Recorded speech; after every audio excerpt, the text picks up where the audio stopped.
untuk kita semua. Alhamdulillah malam hari ini kita bisa bertemu lagi melalui kegiatan perkuliahan umum. Artinya kita akan mendengarkan materi dari Profesor Dr. Hermanto.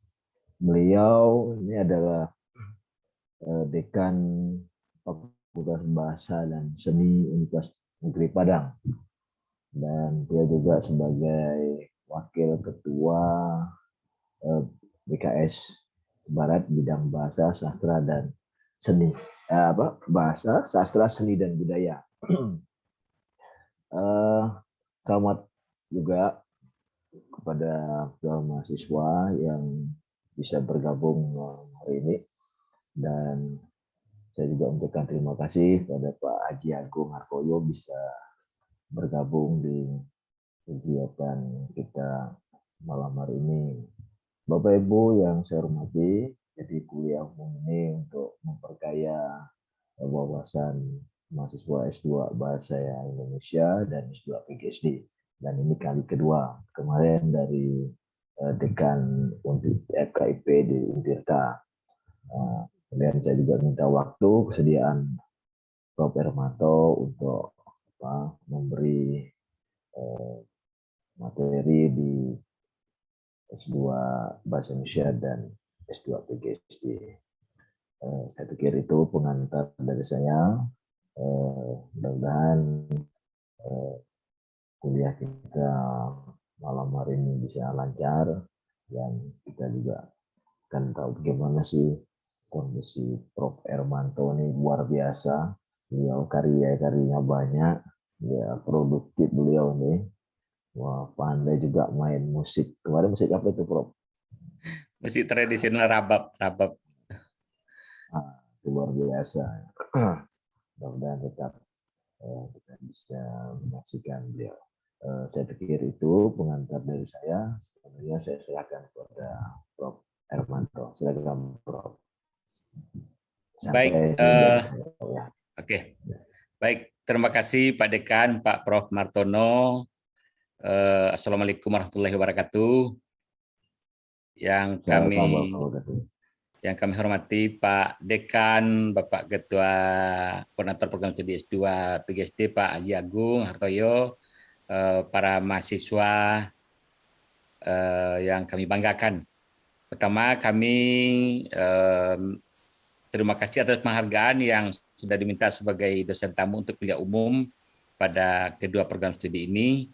Dan saya, karena kuliah umum, saya ingin menyampaikan hal-hal yang sangat umum sebagai sebagai diskusi ya, sebagai pemancing diskusi bagi kita semua. Mudah-mudahan nanti bisa kita diskusikan.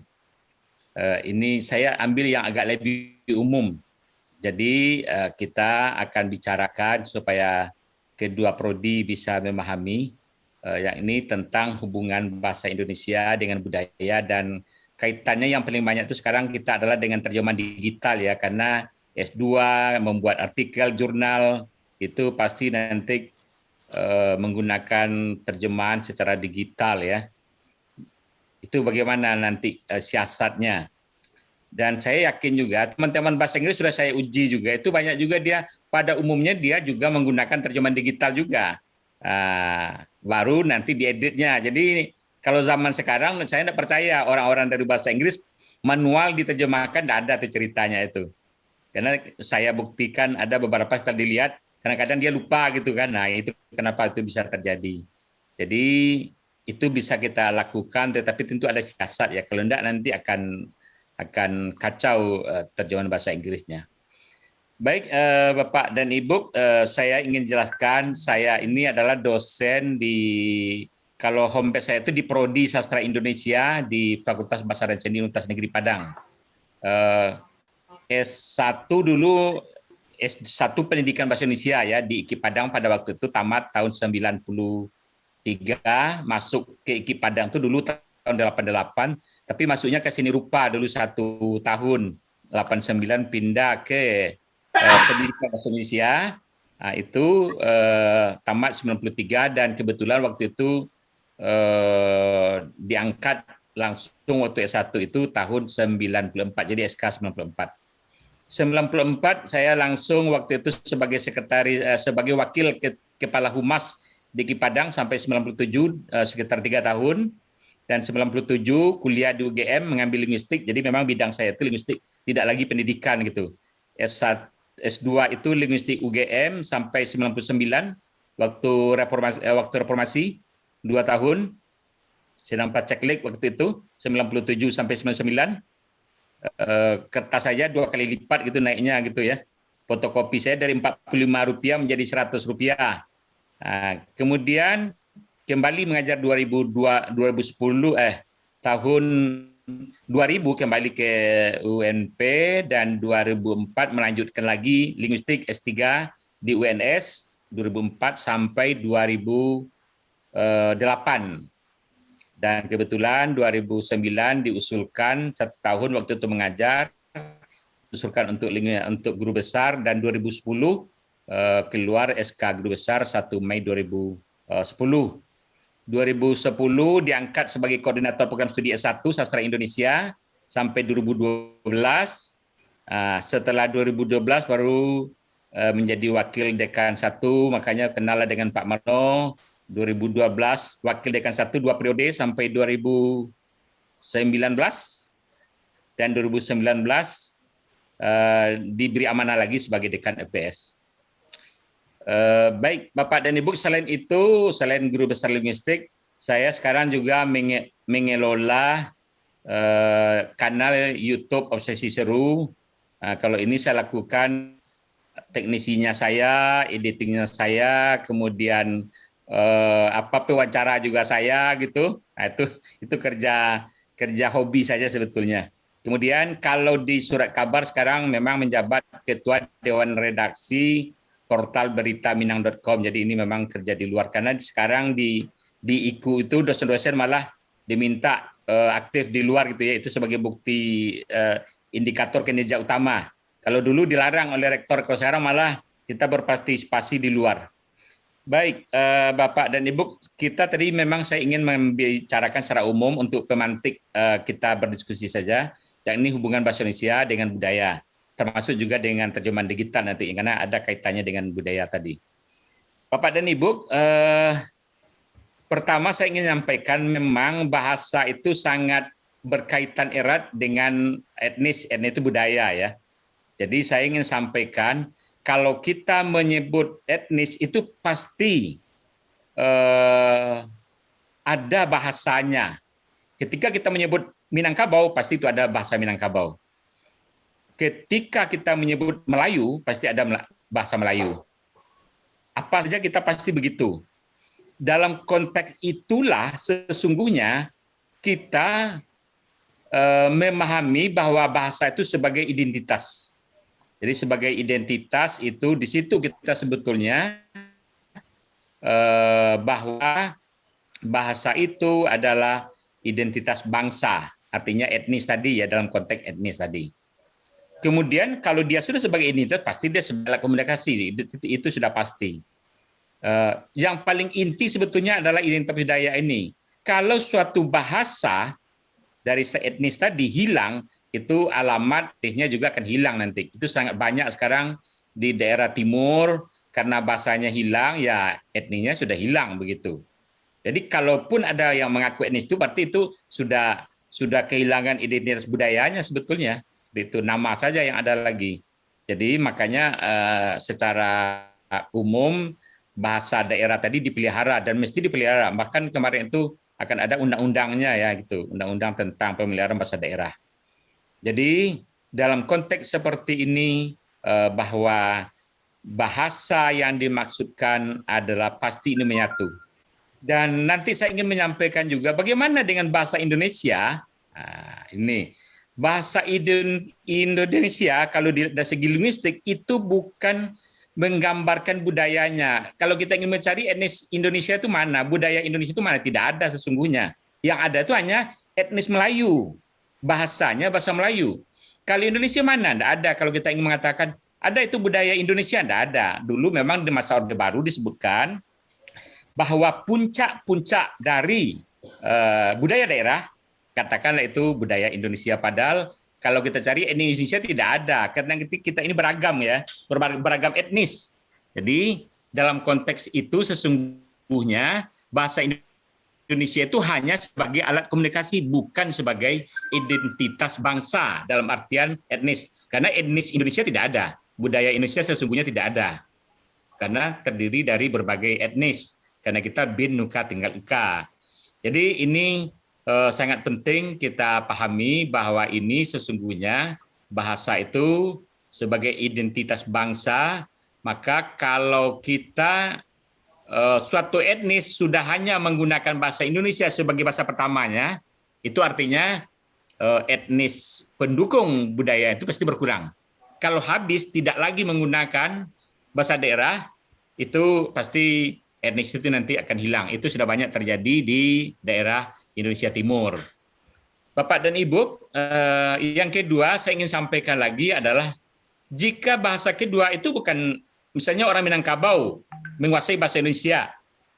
Bahasa Indonesia adalah bahasa kedua, karena bahasa pertamanya adalah yang tadi, bahasa Minangkabaunya. Demikian juga etnis atau bangsa Jawa misalnya, dia menguasai bahasa Indonesia. Itu adalah sebagai bahasa keduanya. Ketika dia sebagai bahasa kedua, pastilah bahwa bahasa Indonesia itu bukan menggambarkan identitas budayanya. Di sini hanya fungsinya sebagai alat komunikasi. Sama lah ketika orang Australia misalnya, ya karena dia memang bangsa Eropa misalnya, dia tidak etnis tertentu di Australia, bukanlah etnis asal atau budaya aslinya. Itu sangat penting kita pahami. Jadi artinya kalau kita kembali ke bahasa tadi, kalau kita ingin mengatakan bahasa Indonesia dengan bahasa Melayu Malaysia, dari segi pandangan linguistik sebetulnya tidak ada bahasa Indonesia lalu ada bahasa Melayu Malaysia dipisahkan. Itu hanya satu bahasa saja. Jadi yang ada di Sumatera, yang juga di daerah Kalimantan, Sulawesi, di daerah pelabuhan yang menggunakan bahasa Melayu, sebetulnya adalah kita hanya satu budaya namanya budaya Melayu, menggunakan bahasa namanya bahasa Melayu. Lalu kenapa Indonesia tidak mau menyebut bahasa Melayu, kita menyebutkan bahasa Indonesia? Karena statusnya kaitan di situ adalah berkaitan dengan politik. Secara politik kita tidak mau menyebut bahasa Melayu. Secara politik kita ingin menyebut bahasa Indonesia. Tetapi secara linguistik, bahasa Melayu dengan bahasa Indonesia sekarang itu adalah satu bahasa saja. Tetapi secara politik kita tidak mau mengakuinya. Artinya bahasa itu bukan dipisahkan oleh batas-batas geografi kenegaraan. Makanya di Arab Saudi beberapa pun negaranya, tapi bahasanya juga dia menyebut bahasa Arab. Paling-paling dialeknya yang berbeda. Jadi sesungguhnya di Malaysia menyebut bahasa Melayu, di Indonesia menyebut bahasa Indonesia, itu hanya dalam perbedaannya dari tingkat dialek atau ragam begitu ya. Jadi hanya dialek saja. Secara linguistik, hal ini pernah ditanyakan dulu ketika Nadra diuji di UGM, ditanya oleh Profesor Ramlan, ini bahasa yang berbedakah antara Malaysia dengan Indonesia? Itu ditegaskan betul oleh Profesor Ramlan bahwa itu adalah bahasa yang sama dari sudut pandang linguistik. Kalau dari sudut pandang politis itu lain, karena itu adalah kaitannya hanya kita tidak mau menyebut itu bahasa Indonesia. Bahasa Melayu kita ingin menyebutnya bahasa Indonesia. Bapak dan Ibu yang saya hormati, jadi sama halnya dengan bahasa Inggris ya. Ketika orang Malaysia menggunakan bahasa Inggris, itu hanya sebagai alat komunikasi, bukan menggambarkan identitasnya bahwa dia adalah bangsa Inggris, tidak. Demikian juga kalau di Singapura, kalau ada etnis aslinya menggunakan bahasa Inggris, ya itu bisa saja itu hanya sebagai bahasa yang kedua. Jadi ini hanya sebagai alat komunikasi saja, bukan sebagai identitas bangsanya. Bapak dan Ibu, berikutnya saya ingin sampaikan yang seperti ini, bahwa ada bangsa Melayu misalnya di Medan, di Riau, Jambi, Palembang, Malaysia, Brunei, termasuk juga di Kalimantan di daerah pelabuhan, di Sulawesi di daerah pelabuhan yang menggunakan bahasa Melayu pada masa lalu karena dia itu adalah sebagai orang-orang Melayu juga daerah-daerah pelabuhan. Disitulah kita ingin menyampaikan bahwa sesungguhnya bahasa Indonesia baik sebagai identitas bangsa maupun juga sebagai alat komunikasi. Jadi dalam konteks yang seperti ini kita harus pahami bahwa bahasa itu sesungguhnya memang berkaitan dengan etnis atau bangsa. Disitulah dicirikan bahwa kegiatan-kegiatan budaya biasanya disokong, dimediasi atau digunakan medianya adalah bahasa daerah tersebut atau yang kita sebut bahasa tadi. Tapi kalau tidak, makanya kalau rabab misalnya kan itu penyebab disokong karena dia budaya daerah, tentu disokong oleh bahasa daerah. Jadi kalau ada rabab seperti di Minangkabau menggunakan bahasa Indonesia, pasti itu bukan lagi budaya itu. Sama dengan di daerah Jawa, kalau dia ketoprak misalnya menggunakan bahasa Jawa, kalau sudah dibuatkan menggunakan bahasa Indonesia, pasti itu sudah hilang identitas budayanya. Jadi dia sudah menjadi karya modern. Jadi sudah karya kreatif, bukan lagi karya dari etnis budaya tersebut. Dia sudah keluar karena tidak menggunakan bahasa daerahnya. Paling-paling pola-polanya lah yang digunakan sebagai sebuah karya kreatif atau karya baru. Bapak dan Ibu yang saya hormati, makanya kalau kita ingin melihat seperti ini, bahasa etnis Minangkabau, etnis Batak, Jawa, Sunda, dan sebagainya, bahasa Indonesia yang kita masukkan tadi bahasa Melayu, walaupun sudah dia berubah ya, sudah ada perbedaannya dengan bahasa Melayu Malaysia, karena itu adalah dialek yang berbeda, maka bagi orang etnis yang ada di Indonesia yang beragam tadi itu, bahasa Indonesia bukan lagi sebagai bahasa pertama dan juga bukan identitas, menggambarkan identitas budayanya. Sekali lagi, lalu bahasa Indonesia mana budayanya? Sebetulnya tidak ada, karena ini adalah hanya sebagai bahasa kedua. Tidak ada budaya Indonesia. Sekali lagi saya katakan, kalaupun pada masa Orde Baru disebut ada budaya Indonesia, itu hanya disebutkan bahwa budaya Indonesia adalah puncak-puncak dari budaya daerah. Itulah budaya Indonesia. Mana orang yang satu budaya yang namanya Indonesia tidak ada. Jadi kita tidak pernah menemukan mana yang etnis Indonesia, tidak ada sebetulnya. Karena ada Melayu, ada Jawa, ada Batak, Sunda, dan sebagainya ya yang sudah tersebar. Bahkan di Indonesia Tengah dan Timur itu bisa di Timur malah sudah ratusan ribuan itu etnisnya dengan bahasa yang berbeda. Jadi hal yang seperti itu bahasa Indonesia tidak lagi atau tidak bisa menggambarkan budaya karena memang budayanya tidak ada. Jadi ini sesungguhnya dulu adalah bahasa Melayu. Jadi kalau untuk budaya Melayunya seperti etnis Melayu yang kita sebutkan tadi itu memang benar bahasa Indonesia menggambarkan bahasa Melayu. Sesungguhnya gitu kalau kita pelihara, terutama digambarkan pada percakapan-percakapan etnis Melayu ya dan budaya Melayu. Bapak dan Ibu, berikutnya saya ingin sampaikan tadi bahwa fungsi bahasa sebagai identitas bangsa atau etnis, ya ini jelas berkaitan erat dengan budaya, ya tidak bisa enggak. Kalau bahasa daerah sudah tidak dikuasainya lagi, jadi anak-anak Indonesia, katakanlah anak Minangkabau, diganti oleh ayahnya menggunakan bahasa Indonesia sebagai bahasa pertamanya, pastilah anak itu tidak tahu lagi itu dengan budayanya. Karena budaya itu dikuasai melalui bahasa daerah, karena digambarkan menggunakan bahasa daerah itu. Dia sudah kehilangan identitas etnisnya itu. Kalau dia ditanya, Anda orang Minang enggak? Pasti anak-anak Minangkabau yang berada di Jakarta, karena dia tidak menggunakan bahasa Minangkabau lagi, nah itu pasti kalau ditanya asalnya ia Minangkabau, tetapi dia bukan secara budaya, dia tidak orang Minangkabau lagi sesungguhnya, karena dia tidak tahu lagi tentang budaya Minangkabaunya. Dia sudah menjadi manusia modern, yang sudah kehilangan jejak asalnya secara kebudayaan. Jadi dia pasti kehilangan jejak asalnya. Maka undang-undang bahasa daerah dulu akan dimunculkan, tetapi mungkin sampai sekarang belum jelas. Itu adalah menunjukkan itu sebetulnya. Jadi bisa kita kehilangan jejak budaya kita nanti. Anak-anak kita tidak tahu lagi dengan budayanya. Tapi itu sudah terjadi sesungguhnya sekarang. Demikian juga bahasa menunjukkan budaya atau ciri karakternya. Jadi yang berkaitan dengan etnis tadi seperti itu. Untuk bahasa sebagai bahasa kedua, itu pastilah tidak ada kaitannya sama sekali dengan budayanya lagi. Seperti itu. Oke. Baik, berikutnya lagi saya ingin sampaikan secara umum sebetulnya eh, bahwa bahasa itu sebagai fungsinya orang bahasa Indonesia sudah tahu bahwa ini sesungguhnya memang untuk fungsi menyampaikan transaksi ya informasi, termasuk juga untuk mengungkapkan emosi. Jadi emosi diungkapkan melalui bahasa. Kalau orang sudah tidak punya emosi lalu diam-diam saja tidak disampaikan, itu bahkan malah orang mengatakan bisa membawa penyakit ke dalam dirinya. Tapi kalau diungkapkan ya harus menggunakan bahasa.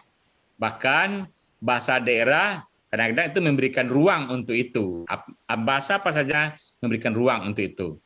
Sedangkan fungsi interaksional ini pasti kaitannya untuk membentuk hubungan baik sesama manusia.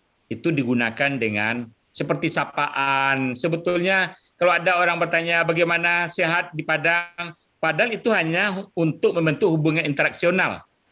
Nah, seperti tadi Pak Martono mengatakan bagaimana Padang sehat, Pak Hermanto, kan saya sudah hadir. Secara transaksi itu sebetulnya bukan untuk itu.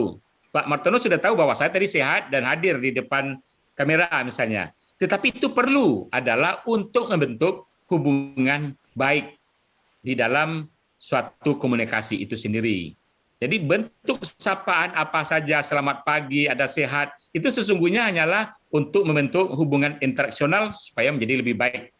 Jika ada orang yang tidak mau menyampaikan kata-kata seperti itu dalam bentuk sapaan dan sebagainya, pastilah hubungan interaksionalnya tidak akan baik. Nah, jadi seperti itu. Baik, Bapak dan Ibu, saya ingin lanjutkan lagi kaitannya dengan budaya tadi, ya, karena ini berkaitan. Bagaimana kalau kita ingin menerjemahkan suatu bahasa, kita tinggalkan bahasa daerah, bahasa Indonesia saja, misalnya, yang pertama itu nanti struktur kalimat itu pasti harus benar dulu. Kalau bahasa lisan masih strukturnya struktur bahasa lisan, ragam lisan, pastilah itu nanti akan kacau di dalam penerjemahan secara digital. Maka, lalu sulitkah struktur kalimat itu? Tidak sulit sesungguhnya. Kalau kita sudah paham ada sesuatu yang dibicarakan dan ada komentar tentang yang dibicarakan, itu berarti kalimatnya sudah strukturnya sudah benar. Jadi kalau orang linguistik menyebutnya bahwa pasti dia terbagi dua bagian. Kalimat kita tuh yang benar pasti ada dua bagian. Ada tema, ada rema. Itu agak teknis istilahnya. Setidaknya ada topik, ada yang dibicarakan, dan ada komentar tentang yang dibicarakan itu. Rumah itu sangat bagus sebenarnya. Sudah jelas rumah itu adalah topik, sangat bagus adalah komentar tentang topik itu. Kalau seperti itu berarti dia sudah strukturnya benar. Jadi itu adalah strukturnya sudah benar. Misalnya dia sedang mencari, tidak bisa itu sebetulnya. Dia topik yang komentarnya adalah sedang mencari pakaiannya atau sedang mencari istrinya, baru dia benar. Karena komentar itu harus selesai tentang suatu topik. Ini istilah-istilah teknis, barangkali subjek predikat ini sudah Bapak dan Ibu speaker sudah tahu. Saya ingin sampaikan bagaimana untuk penerjemahan seperti ini, struktur yang seperti ini, dia pegawai. Sebetulnya dalam kalimat formal ini masih keliru, tidak ada, mestinya harus ada di sini bahwa dia adalah pegawai. Baru nanti penerjemahannya benar nanti dalam bahasa Inggris. Tapi kalau dia pegawai saja, dia ini nomina, pegawai nomina, tidak ada verba penyama di sini. Jadi kalau dia pegawai diterjemahkan ke bahasa Inggris, pasti itu strukturnya tidak benar. Karena mesti dia adalah pegawai atau dia adalah seorang pegawai, baru dia ini strukturnya benar. Karena nomina dengan nomina tidak ada kalimat seperti itu sesungguhnya secara struktur. Kalau ada dia, pasti ini is nanti ya, misalnya nanti akan diterjemahkan oleh mesin seperti itu. Ini juga seperti itu, merupakan persoalan yang perlu diteliti. Ini struktur kalimatnya apa yang merupakan persoalan yang perlu diteliti, ini masih membingungkan secara struktur.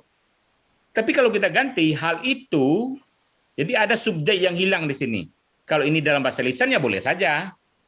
Tapi ini harus ada subjeknya tadi dulu. Hal itu baru ada verba penyamanya, merupakan atau adalah dipilih salah satu. hal itu adalah persoalan yang perlu diteliti. Hal itu merupakan persoalan yang perlu diteliti. Baru nanti struktur kalimat penerjemahan digitalnya menjadi benar. Tapi kalau ini kan membingungkan nanti, atau kan bisa diterjemahkan, tapi itu pasti amburadul penerjemahannya ketika dipahami orang. Bapak dan Ibu, singkat lagi, bagaimana penerjemahan dengan secara digital? Maka tadi yang pertama harus digunakan struktur kalimat yang benar. Kalau struktur kalimatnya masih lisan, itu alamat penerjemahannya nanti akan bermasalah.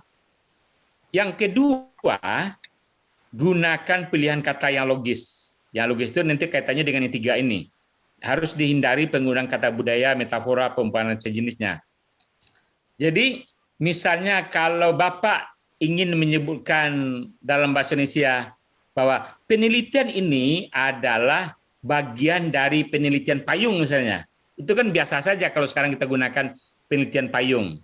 Padahal itu secara logis penelitian payung itu sudah masuk kosakata budaya atau metafora sebetulnya. Kalau masih Bapak menggunakan penelitian payung, pastilah diterjemahkannya itu nanti umbrella riset. Pasti itu terjemahkannya. Karena itu penelitian payung itu sudah bagian dari kosakata budaya. Jadi jangan gunakan itu di dalam bahasa Indonesia tadi. Katakanlah ini ada penelitian utama dan penelitian bagiannya atau penelitian bawahan misalnya. Itu bisa diterjemahkan. Tapi kalau kita melihat yang lain nanti misalnya penjaringan data, jadi jangan penjaringan, mungkin misalnya pemilihan data misalnya atau pengumpulan data. Kalau disebut penjaringan data nanti terjemahnya bahasa Inggris jaring pula nanti. Karena itu adalah kosakata budaya, kosakata perumpamaan, metafora dan sebagainya. Jadi hindari kata itu dulu untuk diterjemahkan. Nah, ini kalau Bapak nanti misalnya menyebutkan persoalan ini diketengahkan itu sebaiknya dihindari. Jadi jangan diketengahkan, nanti diterjemahkan oleh mesin, ya termasuk sentral pula digunakannya nanti. Nah, jadi itu hal-hal yang sangat penting. Kemudian kalau sudah diterjemahkan aturan tadi sudah dilakukan dan diterjemahkan secara digital, memang sebaiknya nanti harus kembali menggunakan aplikasi editing, misalnya Grammarly ya, itu bisa kita download, bisa kita daftar di situ, kita cari, nah baru nanti ada pilihan malah. Selain itu sesungguhnya yang ketiga, kalau sudah dengan Grammarly ini, ada juga yang perlu kita cek kata-kata khusus sesuai dengan bidang keilmuan kita. Jadi jika perlu ya memang kata per kata. Karena ada kata yang berlaku untuk hal tertentu, ada berlaku untuk bidang lain misalnya. Nah, ini memang harus kita carikan pilihannya mana yang pas. Jadi harus kita gunakan kata khusus yang sesuai dengan bidang keilmuan. Itu orang bidangnya akan tahu misalnya gitu ya. Misalnya kalau saya di linguistik untuk kosakata berkerabat, nah itu istilahnya adalah kognat misalnya. Itu tahu orang linguistik tahu. Tapi kalau kata kerabat kalau diterjemahkan saja oleh mesin, pasti kata kerabat itu digunakan. Padahal istilahnya bukan kata kerabat. Yang dalam bahasa itu adalah kognat misalnya. Nah, itu harus menjadi perhatian kita juga. Karena kita lah yang tahu di bidang kita. Bapak dan Ibu yang saya hormati, barangkali itu sebagai pemancing diskusi ya. Secara umum, nanti kalau ada pertanyaan baru kita lanjutkan dengan diskusi kita. Baik, itu saja. Mohon maaf. Assalamualaikum warahmatullahi wabarakatuh. Kita lanjutkan. Kalau ada yang bertanya untuk diskusi, tentu diharapkan demikian. Baik, silakan Bapak dan Ibu. Ya, silakan Bapak Ibu. Ada yang mau bertanya?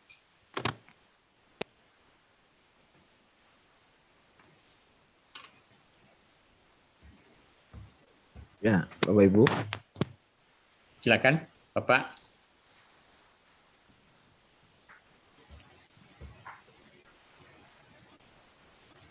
Ya, jangan malu-malu. Silakan. Silakan Bapak dan Ibu ya kalau ada.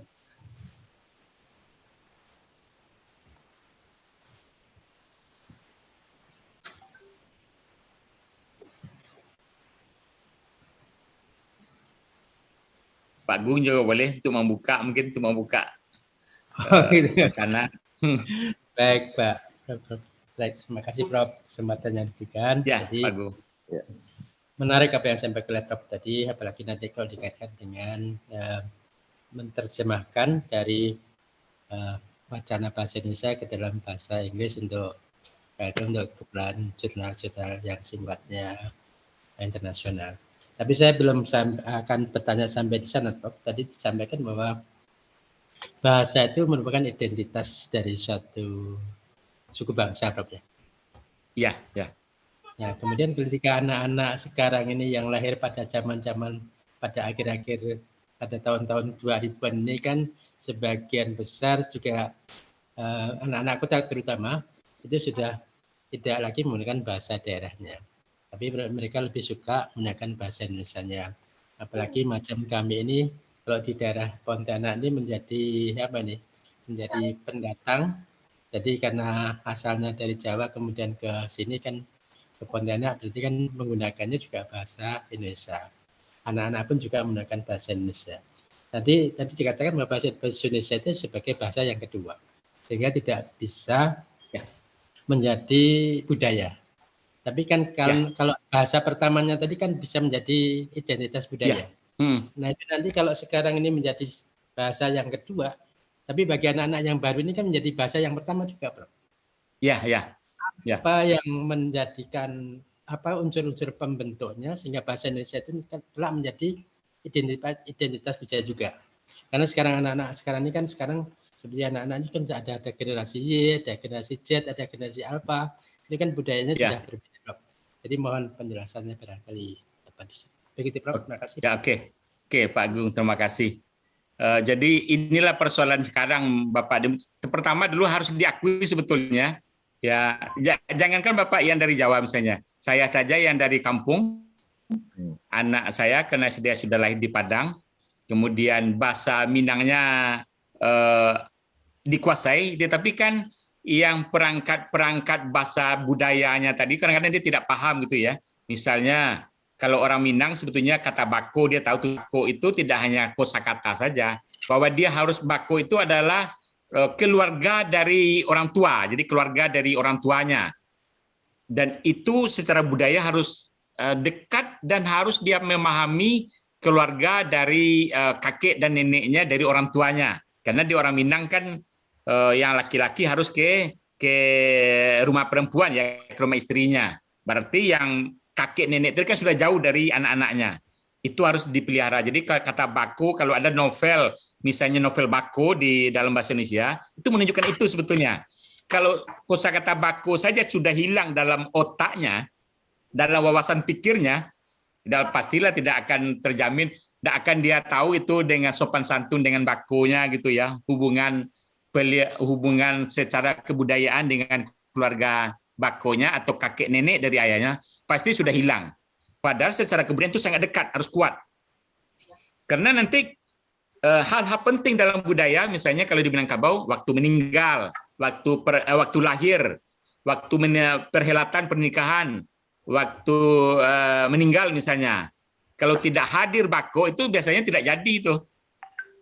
Jadi tidak jadi itu perayaan itu, harus hadir. Nah, itu berapa pentingnya bako itu di dalam kebudayaan Minangkabau misalnya. Kalau kosakata itu tidak ada dalam otaknya, bagaimana lagi dia memelihara hubungan dengan keluarga bakonya? Jangan-jangan bakonya tidak datang pula nanti waktu pernikahan kan? Padahal akibatnya adalah kalau orang budayanya ya di kampung-kampung, tidak yang di Kota Padang. Kota Padang saya katakan tadi kan bukan dia orang secara etnis, anak saya misalnya secara etnis dia bukan orang Minang lagi sesungguhnya itu. Karena secara kebudayaan utuh tadi itu sudah kehilangan masalah-masalah kebudayaan itu. Misalnya kalau di Minangkabau tadi waktu pernikahan kan baku harus hadir. Tidak bisa enggak tuh. Tetapi kalau di Kota Padang nikah, ada pun baku atau tidak ada pun baku, yang pernikahan pasti jalan. Asalkan ada keluarga yang tetangga di sebelah gitu kan. Itu saja sekarang kan. Ya artinya memang secara kebudayaan bukan orang Minangkabau lagi kan. Dia tidak tahu mama, mana mama dia tidak kenal lagi dengan mama. Sudah diganti dengan kata om misalnya kan. Nah, padahal kalau kosakata mama itu artinya kalau mama itu paman misalnya kakak laki-laki dari ibunya datang ke rumahnya, itu penghormatan. Kalau menggunakan kata mama itu baru datang saja itu air sudah dibuatkan itu kan. Kalau sekarang anak-anak sekarang kalau sudah kata om, mana dia paling-paling omnya dibawa untuk lucu-lucuan kan. Kalau mama itu kan dihargai oleh kemenakannya, oleh anak dari adik-adiknya tadi itu. Itulah yang terjadi sekarang. Harus kita akui sebetulnya kalau bahasa daerah tadi hilang di dalam pikirannya, walaupun kita masih kalau keturunan tentu ya dia orang Minang dalam artian secara keturunan ya, tetapi secara kebudayaan dia tidak orang Minang lagi. Sebagai demikian juga dengan Pak Agung, kalau secara keturunan iya Jawa, tetapi secara kebudayaan tidak tahu lagi dia dengan kosakata Jawa, apalagi dengan seni budaya tadi yang memang menggunakan bahasa daerah kan. Nah, itu yang pertama Pak Agung. Lalu kaitannya dengan bahasa Indonesia, saya katakan tadi memang kalau bahasa Indonesia itu memang tidak ada kaitannya dengan budaya, karena tidak ada etnis Indonesia kan tidak ada sesungguhnya. Kalau kita cari, kalau ada etnis pasti ada budayanya. Mana yang etnis? Kalau kita ingin cari mana yang etnis Indonesia? Indonesia, kosakata Indonesia secara kebudayaan ya, secara etnis. Tidak ada. Yang Indonesia itu sudah gabungan terdiri dari Bhinneka Tunggal Ika tadi kan, bukan satu etnisnya. Jadi sesungguhnya tidak ada etnis Indonesia. Yang ada tuh negara Indonesia, iya. Diikat secara politik ya. Tapi yang terikat secara kebudayaan tidak ada. Indonesia itu bukan kosakata dalam artian etnis tadi. Tidak ada. Etnis Indonesia tidak ada. Jadi artinya kalau tidak ada etnis Indonesia, yang budaya Indonesia juga tidak ada. Seperti budaya Jawa, seperti budaya Minang ya. Dalam satu konteks kemudian tidak ada. Lalu kalau dulu pada masa Orde Baru kok ada budaya Indonesia? Ya dia dirumuskan. Yang disebut budaya Indonesia adalah puncak-puncak dari kebudayaan daerah. Kalau dicari orangnya atau etnisnya di mana tuh tidak ada. Nah, itu memang secara linguistik dan kebudayaan harus kita akui itu Pak Agung. Tapi kalau secara politik memang katakanlah ada budaya Indonesia. Tapi dicari orangnya tidak ada, tuh orangnya beragam. Tidak ada kita cari. Tapi kalau dikatakan tadi etnis Melayu ada, tuh banyak itu kan. Di Pulau Sumatera sepanjang bagian timur, kemudian di Pontianak misalnya di bagian pelabuhan, Sulawesi daerah pelabuhan, Ambon daerah pelabuhan itu ada. Karena dulu memang ada perpindahan-perpindahan seperti itu. Termasuk juga di Pulau Jawa yang di DKI-nya, karena itu ada etnis Betawi, kan itu Melayu ya, namanya Melayu Betawi gitu. Nah, hal yang seperti itu secara linguistik kebudayaan harus kita akui begitu Pak Agung. Tapi kalau secara negara memang ada bangsa Indonesia dalam artian politik ya. Kalau etnisnya tidak ada tuh, mana orangnya beragam kan. Kalau kita cari etnis Melayu yang ada. Tapi yang etnis Indonesia tidak ada secara linguistik kebudayaan begitu. Itu Pak Agung. Jadi artinya kalau anak-anak kita sudah menggunakan tidak bahasa daerahnya, ya alamannya dalam dirinya memang wawasan kebudayaan etnis itu tidak ada sesungguhnya. Kalau keturunannya bisa. Anak saya itu bahwa dia keturunan Minang, tidak ada secara kebudayaan, tidak ada sesungguhnya. Karena dia tidak tahu lagi dengan tadi itu, dengan kosakata budaya tadi itu secara kebudayaan. Begitu ya Pak Agung ya untuk diskusinya. Ya Pak Agung. Oke, terima kasih. Silakan kalau ada yang lain. Silakan, ada yang lagi Bapak Ibu? Bu Isa masih mau bertanya, tampaknya dari tadi. Ya silakan bisa. Terima kasih Pak. Assalamualaikum Pak Prof. Ya. Pak Prof Ermanto, salam kenal nih. Assalamualaikum Pak Agung, Pak Martono dan Pak Toto dan teman-teman yang lain semua. Ya, sangat tertarik sekali ya berkaitan dengan bahasa Indonesia ini. Gitu. Nah, tadi sudah dijelaskan oleh Pak Prof ya. Bahasa Indonesia ini sebenarnya tidak ada gitu kan. Jadi sebagian besar itu adalah bahasa Melayu gitu kan. Memang sebagian besar kalau Indonesia kalau kita lihat banyak yang pakai bahasa Melayu. Nah, berkaitan dengan apa yang ditanyakan oleh Pak Agung tadi ya. Jadi kita sebagai pendidik ya Pak ya. Nah, di lembaga pendidikan nah agar bahasa kita itu tidak punah, bahasa pertama gitu ya, perolehan bahasa pertama tidak punah. Nah, bagaimana seharusnya ya sebagai lembaga pendidikan. Nah, kalau di rumah itu kebanyakan sekarang anak-anak itu jarang juga gitu ya, di rumah juga pakai bahasa Indonesia, bahkan sekarang kita pakai bahasa Inggris gitu. Nah, karena kita ingin supaya anak-anak itu nantinya bisa menjadi bahasa Inggris tuh sekarang lagi inilah ya Pak ya, kita tahu bersama karena akhirnya bahasa-bahasa daerah yang digunakan oleh anak-anak itu hilang. Nah, jadi bagaimana halnya lembaga pendidikan ini gitu ya, sebagai wadah ya anak-anak didik kita itu supaya bahasa Indonesia itu muncul dan tidak punah gitu. Nah, itu seperti itu Pak. Terima kasih Pak Prof. Wassalamualaikum warahmatullahi wabarakatuh. Oke, baik. Silakan, Prof. Baik. Ya. Jadi maksudnya tadi barangkali kalau bahasa Indonesia sudah dikuasai, mungkin bahasa daerahnya supaya tidak punah gitu ya. Jadi situasi sekarang, dulu kalau tidak salah 2 tahun yang lalu tidak salah DPR itu akan mengajukan undang-undang tentang bahasa daerah, karena di Padang dulu saya diminta sebagai narasumbernya ketika dia sosialisasi. Tapi saya pikir sampai sekarang belum terwujud juga. Kalau kita lihat kalau bahasa daerah dikuatkan, mungkin penguasaan bahasa Indonesianya akan mundur misalnya. Tapi kalau bahasa Indonesia dikuatkan, seperti tadi di rumah misalnya, nah sudahlah bahasa Indonesia saja, ya pasti bahasa daerahnya akan mundur gitu ya. Jadi dia akan terjadi tarik menarik. Jadi kalau begitu, bahasa Indonesia dan bahasa Inggris tentu sebaiknya dijadikan sebagai bahasa kedua ya. Itu sebagai bahasa kedua, bukan sebagai bahasa pertama. Tapi kan orang tua Indonesia ada yang terutama di perkotaan, tapi kalau di daerah saya yakin itu tidak dilakukannya. Yang lahir di perkotaan, apalagi dalam perkawinan campur, itu akan terjadi persoalan. Ketika perkawinan campur, etnisnya yang berbeda, orang tua itu biasanya anak-anak ini ya sudahlah menggunakan bahasa Indonesia misalnya gitu ya.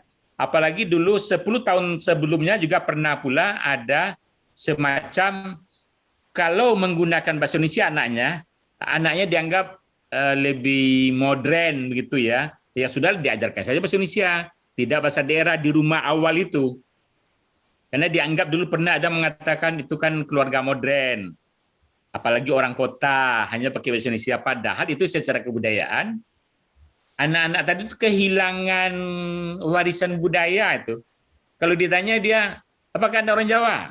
Padahal bingung dia tuh kan. Nanti kalau ditanya tentang budaya Jawa, enggak tahu lagi dia tuh. Sama dengan anak saya yang lahir di perkotaan, kalau dia menggunakan bahasa Indonesia, sedangkan sudah menggunakan bahasa Minang pun banyak juga kehilangan identitas budayanya kan. Padahal dia sudah bahasa Minang, tinggal di Kota Padang. Masih banyak tadi yang hilang. Tentang baku tadi dia tidak tahu lagi. Tentang mama tadi sudah ganti dengan om. Secara budaya itu berbeda kan. Kalau mama harus dihormati. Kalau om ya kadang-kadang karena sudah modern, kadang-kadang dia tidak tahu lagi dengan sopan santun antara mama tadi dengan om. Ya itulah yang terjadi sekarang bisa kalau anak-anak kita sudah bahasa pertamanya itu atau bahasa daerahnya tadi itu dihindarkan dari dirinya, kita gunakan saja bahasa Indonesia, apalagi bahasa Inggris. Kalau itu dijadikan bahasa pertama, pasti dia akan kebingungan secara kebudayaan ya kalau nanti itu. Dia tidak mengasih budayanya, sopan santun secara kebudayaan sesuai dengan budayanya itu. Kan seluruh etnis dan budaya itu kan pasti punya sopan santun tertentu ya yang berbeda dengan yang lain. Dan itu harus diturunkan kepada dirinya. Bagaimana menurunkannya? Yang tidak bukan dan tidak lain ya melalui bahasa daerah tadi. Kalaupun dia sudah menggunakan bahasa daerah, tinggal di perkotaan, bahkan masih ada juga yang kehilangan masalah budaya dalam dirinya kan. Apalagi sudah diganti dengan bahasa Indonesia. Kalau bahasa Indonesia saya sebutkan bingung dia tuh. Dia orang mana dia sebetulnya? Karena dia sudah menggunakan bahasa Indonesia kan. Apalagi yang Indonesia tadi tidak ada secara etnis. Kalau kita cari kan tidak ada mana etnis Indonesia, tidak ada. Yang ada tuh hanya etnis Melayu. Kecuali kalau dia sudah bahasa Melayu, dia tahu nanti petata petiti atau pantun-pantun orang Melayu sangat kuat. Kalau kita lihat orang Betawi itulah yang terpelihara. Dia paham dengan pantun-pantun itu kan. Bahasa Betawi itulah keunggulannya. Masih di bagian-bagian pinggiran kota Jakarta, bahkan di kota Jakarta itu orang yang memelihara bahasa Betawinya, maka etnisnya masih muncul. Tapi kalau dia tidak lagi menggunakan dialek Melayu Betawinya itu, pasti dia sudah akan kehilangan itu, punah itu yang orang Betawinya itu. Tapi sekarang kita lihat enggak. Masih dipelihara itu kan dengan gaya Betawinya itu. Nah, itu yang harus kita pahami bisa. Jadi memang begitulah. Kalau diperkuat bahasa Indonesia ya kehilangan jejak budayanya. Tapi kalau bahasa Indonesia dijadikan sebagai bahasa kedua, saya pikir dia tidak akan kehilangan jejak budayanya.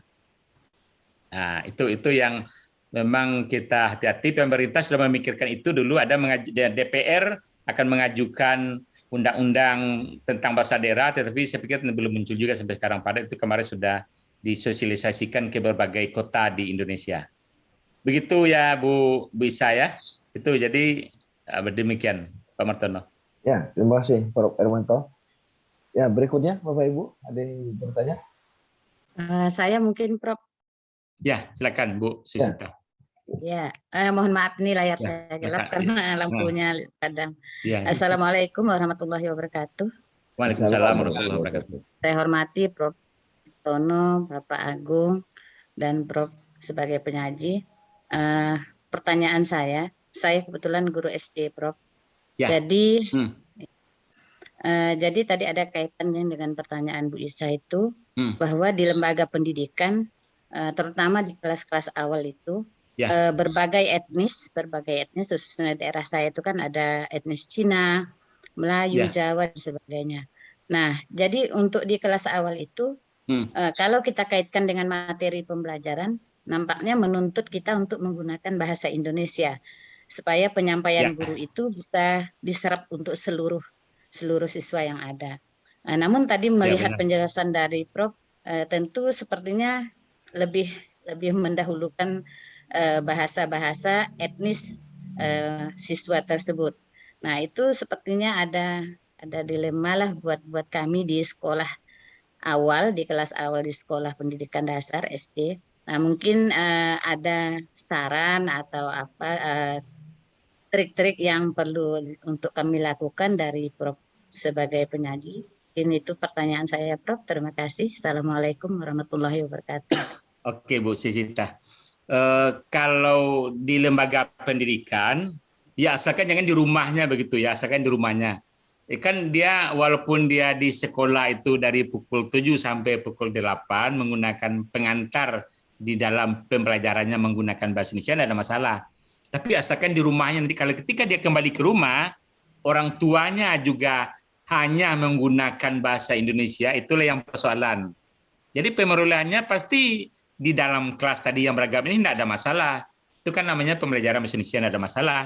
Tetapi kalau di rumahnya juga sudah hanya menggunakan bahasa Indonesia juga, itulah mungkin yang menjadi persoalan Bu Sita. Jadi yang kita harapkan adalah di dalam keluarganya, di rumah-rumahnya, sebaiknya dia tetap menggunakan bahasa daerahnya. Kalaupun dia sudah menggunakan bahasa daerah, tinggal di perkotaan, bahkan masih berkurang wawasan budayanya, kan? Tapi tidak masalah, tapi dia masih tahulah bahwa dia dengan budayanya, dengan bahasa daerahnya. Kalau di dalam kelas, saya pikir itu tetap menggunakan Indonesia, apalagi terutama yang beragam ya, walaupun dalam peraturannya kan kelas bawah masih boleh campur gitu bahasa daerah dan bahasa Indonesia kan begitu dalam apanya. Tetapi karena ini etnis ya, saya pikir memang dalam bahasa Indonesia saja. Itu Bu Sista. Jadi berkaitan dengan itu saya ingin sampaikan juga, biasanya kan anak TK dan kelas 1 itu kan diajarkan membaca, misalnya yang ibu yang PGSD misalnya. Kan diajarkan membaca. Ya, saya pikir dulu ada mengatakan boleh atau tidak, kan tarik menarik itu. Bahkan saya kemarin itu membuat membacanya itu, kalau Bapak dan Ibu cari di Google, itu ada buku yang saya buat dulu namanya 6 langkah cepat dan efektif belajar membaca. Waktu itu nama saya masih belum S2. Itu buku yang sejenis untuk membacakan banyak macam-macam itu ya. Wahyu Media aja berapa versi itu yang membuat. Nah, salah satu buku saya kalau di Google itu bisa dicari, itu dulu 2005 waktu saya S2 diterbitkan oleh Wahyu Media di Jakarta. Kalau itu dicari di Google kan muncul. Itu buku saya itu bahkan dalam 1 tahun itu 3 kali cetak ulang. Terakhir itu cetak ulangnya sampai cetak ulang yang ke-15. Apa bedanya? Itu teori linguistik yang pakai. Jadi kalau buku-buku membaca Bapak yang lain, Bapak itu kan dia pakai urutan alfabet. Jadi A, B, C, C itu di bagian-bagian awal juga diajarkannya kan, karena nanti ada kita pola vokal kan, ba, bi, bu, bebo, ca, ci, cu, ceco misalnya gitu.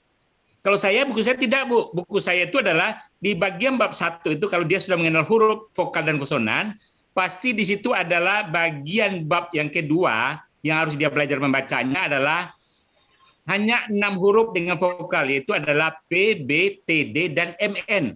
Padahal secara alfabet, PB itu jauh ke belakang. Tapi kalau di buku-buku apa itu, di belakang diletakkannya. Kalau buku saya tidak, itu di awal.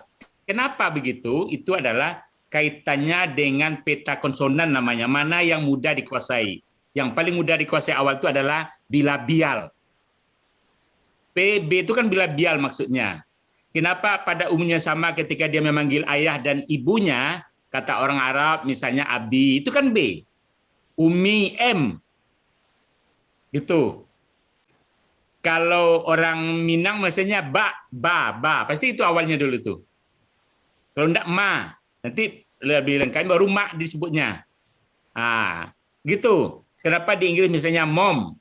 Nah, gitu, itu dulu kaitannya dengan itu. Jadi buku itu sangat laku, ya secara jumlahnya itu banyak dan secara royaltinya juga banyak waktu itu. Jadi kalau Ibu cari, sekarang memang buku itu sudah tidak cetak ulang lagi karena penerbitnya sudah sudah tidak banyak menerbitkan buku-buku anak-anak. Nah, itu bisa Ibu cari itu. Jadi buku itu kalau secara ekonomi, buku itu sangat membantu saya waktu saya S2 itu. Karena kan buku itu dalam 1 tahun itu dia dibayarnya per 6 bulan kalau Wahyu Media itu. Pernah saya dapat 1 tahun itu 50 juta. Karena dia kan 60 halaman dijualnya hanya 19.000. Kalau terjual 12% waktu itu 12% itu sekitar 2.000 saya dapat. Kalau terjual saja 6 bulan itu 12.000, kadang-kadang ada yang 15.000 terjual dalam 6 bulan itu, ya kali sajalah 15.000 kali 2.000 ya 30 juta, tapi kan ada potong pajak gitu. Itu pernah dulu kejadian dengan buku itu. Nah, itu memanfaatkan tadi itu, maka membacanya tadi saya gunakan buku itu untuk naik kelas 1. Dulu pertentangan kelas 1 belum boleh diajarkan membaca misalnya. Logikanya adalah buku-buku kelas 1 pakai bahasa Indonesia kan. Kalau begitu kan harus pandai membaca. Gitu. Itu kira-kira Bu Siti, nanti bisa dicari di Google itu. Terakhir kalau tidak cetak ulangnya yang ke-15 gitu. Kalau buku laku itu secara ekonomis bermanfaat bagi kita. Jadi yang untuk yang jurusan PGSD bahasa Indonesia juga itu mesti memikirkan yang seperti itu saya pikir. Jadi buku-buku praktis untuk anak-anak tentu ya saya dengan ilmunya tadi itu. Itu kira-kira Bu Sisi ya. Oke, Pak Martono, makasih. Ya, terima kasih, Prof. Ada lagi Bapak Ibu yang tanya? Saya Pak. Ya, silakan. Ya, Bu Erni. Ya, Bu Erni. Assalamualaikum warahmatullahi wabarakatuh. Assalamualaikum warahmatullahi wabarakatuh. Assalamualaikum. Assalamualaikum kepada Pak Martono, Pak Agung dan Pak Ibu. Yang ingin saya tanyakan di sini Pak, saya ingin curhat sedikit nih Pak. Ya. Mohon maaf. Saya ini orang tua saya berasal dari Padang. Ya. Dan Padangnya di mana Bu? Di Bukit Tinggi Pak. Oh, Bukit Tinggi ya. Tetapi karena orang tua saya Datuk ya Pak ya, Datuk itu dengan akhir itu merantau ke Pontianak, mama saya dengan orang Sulawesi. Nah, ini di Pontianak gitu Pak. Nah, jadi adanya temu Pontianak, masalahnya saya ini jadi ada dua dua keturunan gitu ya Pak ya, satu Melayu, satu Padang, tetapi anak-anaknya tidak pandai bahasa Padang dan bahasa Bugis, hanya pandai bahasa Indonesia aja. Itu problemanya ya Pak. Ya. Tapi kalau ada orang ngomong Padang bisa, tapi untuk mengucapkannya nggak bisa Pak. Seperti tadi Pak Agung, anak-anak Pak Agung nggak bisa. Itu juga sama dengan saya Pak gitu. Nah, apakah perjanjian dari orang itu karena mereka kawin lain satu suku lain sukunya, mereka sepakat. Pak. Jadi untuk mengakrabkan lagi atau kita menciptakan lagi suatu daerah kita itu bagaimana caranya itu Pak ya? Solusinya gitu. Ya, ya. Ini contoh. Jadi walaupun masih menyebut orang Padang, tapi secara kebudayaan pasti tidak orang Padang lagi ya Bu ya. Iya, Secara iya, kebudayaan. iya. Ya mungkin tidak tahu lagi dengan bako, dengan apa. Kan kalau dalam secara kebudayaan kalau di Minang itu waktu lahir pasti bako hadir itu dan Iya. perhelatannya. Kalau belum datang bakonya belum jadi perhelatan itu. Waktu nikah ada bako harus hadir. Iya. Keluarga dari ayah tadi ya. Kalau belum hadir biasanya tidak jadi nikahnya itu. Waktu meninggal pun akan dikuburkan juga gitu, pasti ditunggu, dijemput gitu. Iya. Itu adalah secara kebudayaan. Jadi saya sampaikan seperti Berni, secara kebudayaan kita akui itulah yang terjadi. Yang memang kadang-kadang sulit pula kita hindari ya, karena itu sudah terjadi perbedaan etnis itu dalam konteks komunikasi yang sudah modern. Kalau dulu malah kalau orang Minang Pak Agung seperti Bu Erni, di Minang dulu malah beda saja, dulu nggak boleh nikah dulu itu. Waktu tradisional ya, itu katakanlah tahun 50-an, 60, 70, 80, kalau ada laki-laki mau menikah keluar dari nagari saja, konteks wilayah kecil secara geografis di Minangkabau. Misalnya saya orang pesisir selatan menikah dengan orang Padang atau dengan orang Bukit Tinggi, kalau dulu malah dilarang itu. Harus ke kampungnya juga. Itu dulu malah diatur. Apalagi kalau sudah di luar, orang luar. Apalagi etnisnya berbeda. Nah, itu dimarahi dulu. Kalau sekarang karena sudah pengaruh modern, ya dibolehkan saja gitu ya, karena kaitannya tadi dengan kebudayaan tadi itu.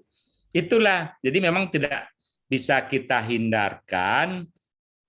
Kalau tadi menggunakan bahasa daerah, ya tentu mana yang kuat ya. Kalau ibunya bahasa daerah ibunya, ya tentu dia barulah dia masih bisa kita katakan model ini Bu Erni. Sekarang kan secara kebudayaan kan tergantung-gantung ya, seorang Minang tapi tidak juga tidak paham dengan Minangnya kan. Iya. Tapi nanti yang Sulawesi dikatakan orang Sulawesi, secara kebudayaan Bu Erni bingung juga ditanya nanti tahu enggak dengan ini, tahu ini enggak tahu kan. Ya. Katakan orang Padang, tahu enggak dengan ini, enggak tahu saya gitu kan. Hanya mendengaran saja, paham, menyebutkan enggak bisa lagi gitu kan. Ya itulah yang terjadi dalam konteks yang sekarang kalau kita memahami bahasa daerah pentingnya tadi itu. Tapi itu terjadi pastilah di daerah-daerah perkotaan. Kalau di daerah-daerah masih kampung, saya pikir itu tidak terjadi. Yang persoalannya sekarang adalah di daerah-daerah perkotaan. Itu yang sebetulnya terjadi. Kalau di Minangkabau misalnya, secara geografis ada juga batas-batas itu. Ada batas-batas wilayah sesuai dengan suku. Nah, tapi kalau sudah tinggal di komplek dia, seperti tadi, yang dusananya itu adalah, yang famili itu adalah keluarga terdekat. Padahal etnisnya sudah berbeda gitu ya. Jadi itulah kehilangan jejak budaya kita untuk orang yang modern, yang sudah campur tadi itu, kawin campur, anak-anaknya yang hanya menggunakan bahasa Indonesia. Kalau dikatakan yang bahasa Indonesia seperti Boni, dia menguasai budaya Indonesia, mana yang dikuasainya? Tidak ada budaya Indonesia kan? Kan tidak ada. Tapi kalau dia diwariskan budaya, karena memang Indonesia bukan budaya. Iya. Itu masalahnya. Tapi kalau Indonesia tadi dalam konteks budaya bisa. Tapi orang Melayu pasti dia, kalau bahasa Melayu betul, pasti kalau keturunan Melayu menguasai bahasa Melayu seperti itu. Itu bisa terjadi. Itulah yang betapa pentingnya bahasa daerah tadi itu. Ya, itu Pak Martono, silakan. Ya, terima kasih Prof. Martono. Silakan Bapak Ibu. Ada yang mau bertanya lagi? Bu Mastura. Ada yang mau bertanyakan, Bu? Silakan Bu Mastura. Atau ini ada Om Toto, ada ketua program studi S2 Bahasa Indonesia. Oh, Pak Toto Bahasa Indonesia. Ya, Bahasa Indonesia. Ya, selamat malam, Prof. Ya, selamat malam Pak Toto. Nah, bagus sekali Prof, masukannya, ide-ide dari Prof berkaitan dengan bahasa yang sekarat ini Prof ya. Hidup segan mati tak mau ini ya. Jadi kalau menurut saya itu bahasa yang sekarat ini ya, kan masih banyak ya, beberapa bahasa yang sekarang ini itu memang sulit juga untuk mempertahankan, Prof ya. Ya. Bahasa-bahasa yang sekarat itu, apakah itu bahasa Dayak di beberapa tempat, bahasa Dayak karena memang penuturnya itu semakin hari semakin berkurang ya, Prof ya. Nah itu akhirnya ya lama-lama menjadi hilang ya, menjadi begitu. Nah barangkali yang perlu dipikirkan itu bagaimana mempertahankan bahasa yang memang masih ada ya.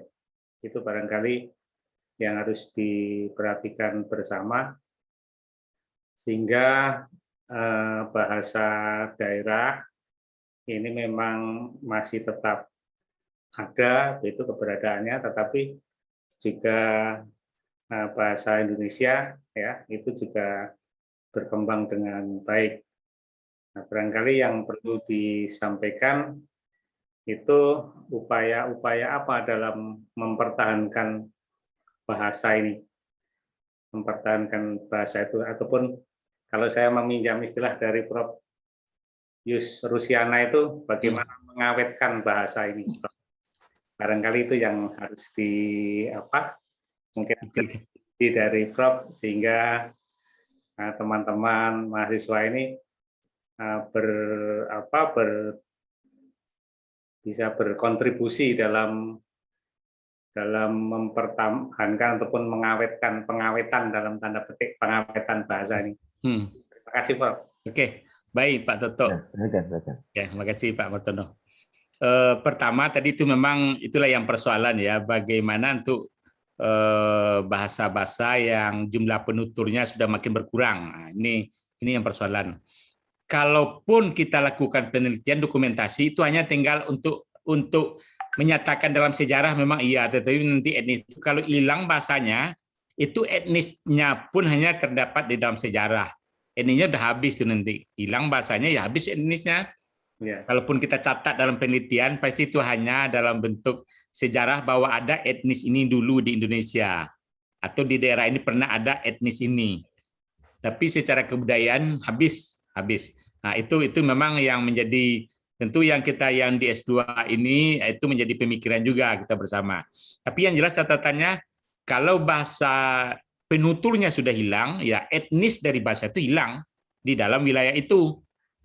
Kalaupun direkomendasikan melalui penelitian ya hanya untuk menyatakan bahwa ada jejak sejarah etnis ini di daerah ini. Nah, lalu bagaimana upaya yang mestinya itu kan perhatian pemerintah ya, misalnya kalau ada yang etnis yang bahasanya daerah tadi hampir punah, tentu kalau perlu, kalau negara mengatakan itu penting, tentu memang penghargaannya kepada orang yang masih mau menggunakan bahasa daerah itu dalam etnis itu yang terbatas tadi. Ya mungkin macam-macam caranya akan memberikan penghargaan. Apa akan memberikan subsidi lebih dari yang lain misalnya kan? Karena kalau tidak nanti hilang. Kalau etnis itu kita anggap penting di daerah itu ya, kalau pemerintah tentu kita yang dari pendidikan tentu mengemukakan jalan keluar dalam bentuk kebijakan kan, terutama tentu pemerintah daerah karena berada di lingkungan pemerintah daerah itu bahwa etnis ini kalau tidak nanti akan punah, hanya tinggal sejarah. Kalau itu pemerintah memberikan memang jalan keluarnya memberikan apakah subsidi namanya penghargaan karena dia masih mau memelihara bahasa daerahnya. Karena konteks secara keilmuan, kalau dia memelihara bahasa daerahnya bukan hanya sebagai memelihara bahasa daerah, tetapi juga menjaga atau mewariskan etnis termasuk budaya di dalamnya kepada keturunannya. Akan itu konteksnya itu.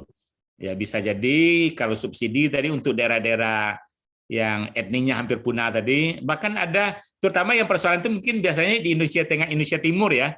Kalau Indonesia Barat ini masih ramai ini, masih banyak itu. Karena kadang-kadang beda pulau sudah beda pula etnisnya bahasa daerahnya. Yang seperti itu saya pikir kalau masih menganggap penting, kalau negara menganggap pemerintah menganggap bahwa budaya itu penting dipelihara, ya saya pikir itu harus diberikan hal kebijakan-kebijakan oleh pemerintah, terutama pemerintah daerah, memberikan perhatian kepada etnisnya tadi. Bahkan kalau ada sudah hanya ratusan orang, kan perlu dipelihara tuh. Kalau dia sudah pindah ke kota, kemudian semakin berkurang. Nah, kalau sudah turunannya di kota, tadi sudah masuk Indonesia kan, dan tidak menjadi pewaris dari budaya itu lagi tuh. Nah, jadi tentu itulah yang menjadi perhatian kita bersama. Mungkin Pak Toto, ya, apakah kita memberikan masukan kepada pemerintah daerah, terutama yang hampir, ya kalau saya dengar di Indonesia Timur Tengah ada makan yang puluhan itu, ada yang ratusan, ada yang puluhan tinggal lagi. Karena turunannya sudah menikah di daerah lain, nah udah ditinggalkan anaknya, bukan lagi jadi pewaris itu kan, apalagi kalau sudah menikah di perkotaan. Kalaupun pulang sekali-sekali bukan berarti dia menjadi pewaris keturunan etnis itu ya, bahasa itu, karena dia sudah menggunakan bahasa Indonesia di perkotaan itu. Nah, kalau tadi yang Ibu yang dari Padang tadi kan kebetulan Padang masih banyak pewaris bahasa daerahnya ya. Jadi tidak masalah, kalaupun ada turunan yang masih banyak. Tapi kalau yang di Indonesia Tengah Timur yang sedikit tadi itu memang persoalan. Dengan catatan memang kalau pemerintah, kalau kita bersama-sama menganggap bahwa etnis itu perlu dilestarikan ya, atau dipelihara gitu oleh negara. Itu kira-kira Pak Toto. Ya. Oke, terima kasih Prof. Ya. Ada lagi Bapak Ibu? Saya Prof. Oh ya, silakan Martin. Oh, ya. Selamat malam Prof. Hermanto, Prof. Martono, Pak Agung, dan Pak Toto, dan juga rekan-rekan semuanya. Malam ini saya sungguh bersyukur bahwa ternyata sesuatu kekhawatiran saya, dulu emang saya pernah punya rekan juga, aku bilang, karena memang pengalaman pribadi saya punya sepupu, seperti yang dialami oleh Bu Erni tadi juga, bahwa satunya memang sama-sama Dayak, tetapi berbeda itunya, sukunya berbeda. Nah, sehingga sepupu saya ini bahasa bapaknya juga nggak tahu, bahasa mamanya juga nggak tahu. Suatu ketika saya bilang sama si pengantin muda, ataupun berbeda walaupun nikah, tapi beda suku, baiklah di rumah itu diajarkan salah satu bahasa bapaknya ataupun bahasa mamanya, sehingga barang ini tidak hilang. Lalu tanggapan si mereka ini, kok kamu berbicara demikian, orang sudah berjalan ke bulan ataupun kemana, kok kamu masih mempertahankan budaya ini? Lalu saya bilang, kalau tidak kita, siapa lagi yang akan mempertahankan barang ini? Walaupun sekecil apapun, bahwa ternyata bahasa ini mungkin efeknya tidak begitu besar lah terhadap kemajuan bangsa gitu lah. Tapi ternyata bahwa ini suatu kearifan lokal yang patut kita jaga. Tapi dia masih ngotot dengan pendapat dia bahwa hal yang itu kok masih dipertahankan gitu loh. Ini sudah katrok banget ataupun sudah kuno banget, kamu masih mempertahankan hal itu. Tapi ya saya masih bersikeras bahwa dengan pendapat saya bahwa memang ini sesuatu yang wajib kita lestarikan. Kalau tidak kita lagi, siapa yang mau kita suruh? Kita mau nyuruh orang, belum tentu orang mau. Tapi kita yang sadar dengan hal ini, itulah yang patut kita syukuri bahwa kita masih punya niat baik untuk melestarikan budaya kita. Mungkin ini apakah cara saya ini juga mau untuk mengedukasi secara tidak langsung? Apakah ini juga bagus atau gimana menurut tanggapan Prof. Hermanto? Terima kasih, mungkin hanya itu aja. Ya, silakan Prof. Hermanto. Ya, baik Prof. Martono. Jadi itulah memang dulu sekitar, saya masih ingat ya tahun 2000-an, tahun 90-an itu memang generasi muda yang mau nikah itu banyak memilih hanya menggunakan bahasa Indonesia. Itu ada pikiran seperti itu. Dia rasanya kalau menggunakan bahasa Indonesia, bahasa pertama anak-anaknya menjadi manusia modern gitu ya, secara kebudayaan. Nah, padahal itu tidak tahu bahwa itu dia akan menghilangkan jejak anaknya dari kebudayaannya. Kalau dia menggunakan bahasa Indonesia, kan tidak tahu tadi budayanya. Kalau ditanya nanti itu Anda orang apa, tuh kan, tapi tidak tahu dengan budayanya. Katakanlah dia masih sebutkan anak saya orang Minangkabau, kan, tapi dia bahasa Indonesia. Tahu nggak dia dengan budaya Minangkabau? Tidak tahu lagi itu kan, karena sudah hilang ya.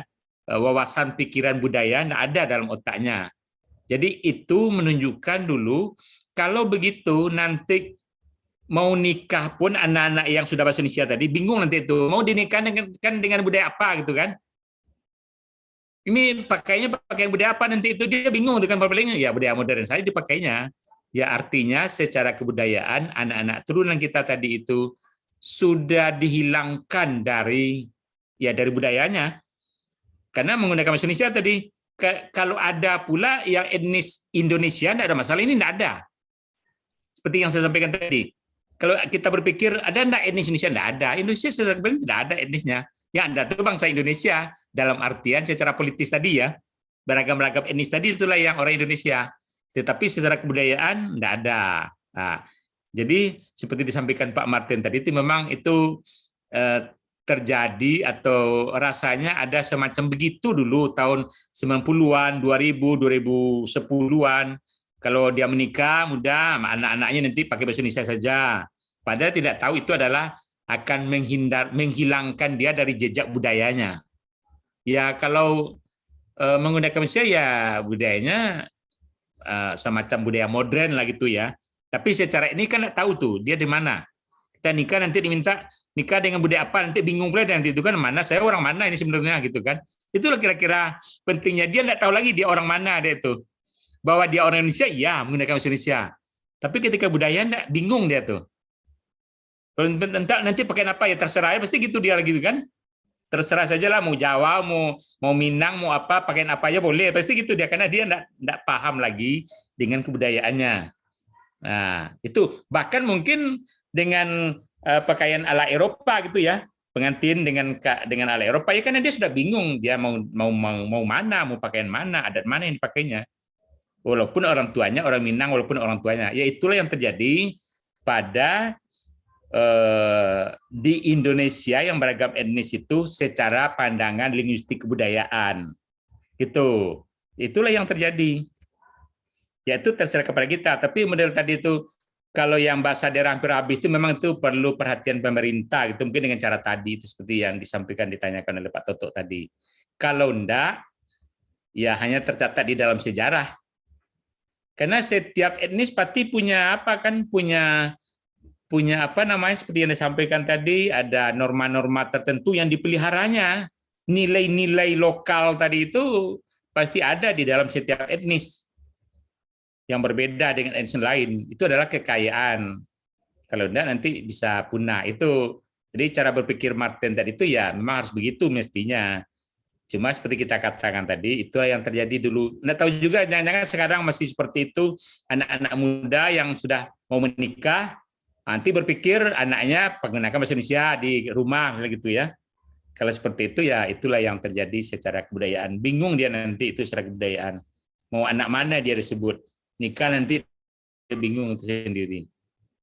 Itu kira-kira yang Martin. Jadi cara berpikir Martin ini memang seperti itu mestinya. Oke, terima kasih, Prof. Terima kasih, Prof.